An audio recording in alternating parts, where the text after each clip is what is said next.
bienvenue sur cette nouvelle vidéo. Je vais vous présenter le Spotmatic F, donc qui est le dernier de la catégorie des Spotmatic, avec le Spotmatic original, le Spotmatic 2, le Spotmatic F qui est sorti donc en 1973, donc il a eu officiellement 50 ans cette année. Et donc la première chose à faire, ce sera fourni avec le cache bien entendu. C'est de s'assurer que le miroir fonctionne bien, car souvent sur les appareils assez âgés, les miroirs ils remontent pas, donc surtout sur les petites vitesses qui ont du mal à remonter. Donc voilà, je fais juste le tour rapidement. Petites vitesses, donc en termes de vitesse d'obturation, ça peut aller d'une seconde à 1000, ce qui est pas mal du tout. Ensuite, vous pouvez gérer les ISO en tournant cette petite bague, et donc voilà. Ça va jusqu'à 400, non, vous avez tout ce que vous voulez. Et voilà, ensuite, l'objectif, il sera pas fourni avec, mais je vais les vendre séparément. J'ai plusieurs objectifs en vente, donc n'hésitez pas à regarder. Et vous me direz, je ferai des prix si vous achetez les deux ensemble. Souvent qui peut faire varier de 20 € le prix, donc ce qui est quand même assez intéressant, que si vous achetez l'objectif tout seul.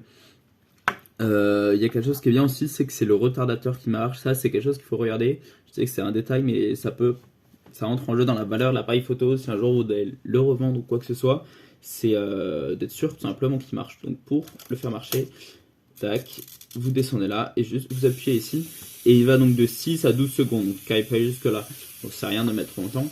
Et voilà, donc c'est un petit détail qui est quand même assez agréable. Donc là, ça se remonte. Ensuite, il y a une petite bague qui permet le mode pause, si vous voulez garder tout ouvert. Et voilà. L'objectif, je vais le présenter donc dans une autre vidéo. Je vais pas maintenant vous montrer qu'il marche bien, qu'il est bien propre. Et voilà. Donc, juste le Spotmatic, moi, si je peux le recommander personnellement, c'est aux débutants. C'est vraiment l'appareil avec lequel j'ai débuté personnellement, que je recommanderais le plus. Il est très simple à prendre en main. Il n'y a pas trop de choses techniques. Il est léger, il est agréable. Et surtout, il y a tous les paramètres de base. Ensuite, un autre point à vérifier, donc c'est la cellule. Et donc ça peut être utile, mais c'est même pas obligé quand on débute.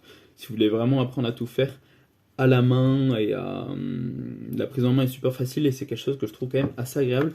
Je vais vous montrer la pile, c'est quelque chose que vous devez vraiment vérifier à chaque fois que vous achetez un appareil photo d'occasion, car très souvent, non pas si souvent que ça, mais ça arrive qu'en fait l'intérieur il soit crasseux, qu'il y ait de la rouille, qu'il y ait des champignons, et ça, dès que vous voyez que l'intérieur n'est pas propre, fuyez, parce que si l'électronique de l'époque est abîmée, ça c'est pas réparable.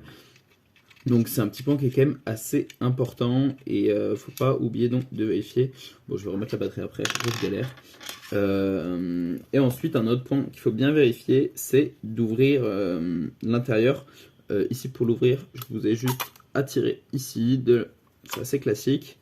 C'est pas un modèle Quick Load. Et donc ce qu'il faut vérifier, c'est que tout ça il soit bien pas abîmé. Non, il est quand même en bon état. Et c'est assez important, car ça, le changer, ça coûte très cher.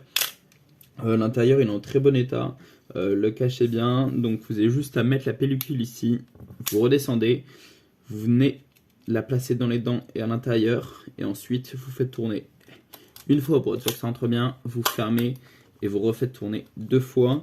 Et voilà, et ensuite, une fois que vous avez fini vos 30 pellicules, vous appuyez ici et vous tournez dans le sens des flèches.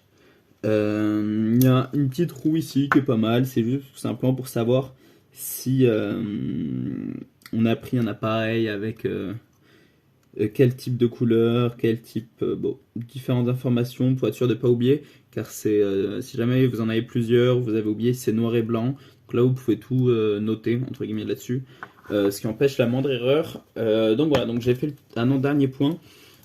Ici il y a un bouton en fait qui permet de faire la mise au point, de voir en conditions réelles. Donc si vous avez changé l'objectif, tac, ça va permettre simplement de voir qu'est-ce que ça rendrait. Et c'est assez pratique. Bon, voilà. Et là il y a le compteur de vue. Donc j'ai fait le tour de cet appareil photo. Si vous avez la moindre question, n'hésitez pas à me poser une question, que ce soit dans les commentaires, par le site du Bon Coin, par mail. Je ferai mon possible pour y répondre. Euh, et voilà, si vous êtes amené à l'acheter, que vous avez le moindre problème, qu'il y a une pièce qui marche pas ou quoi que ce soit, et que vous me prenez dans la semaine, vous me le renvoyez et je vous rembourse tout sans aucun problème, et peu importe la raison, même si vous l'aimez pas et que vous en rendez compte, je comprends complètement. Même si normalement il n'y aura pas de problème, je préfère mettre cette garantie. Et voilà, donc je vous remercie pour votre attention et voilà, si vous avez la moindre question, n'hésitez pas.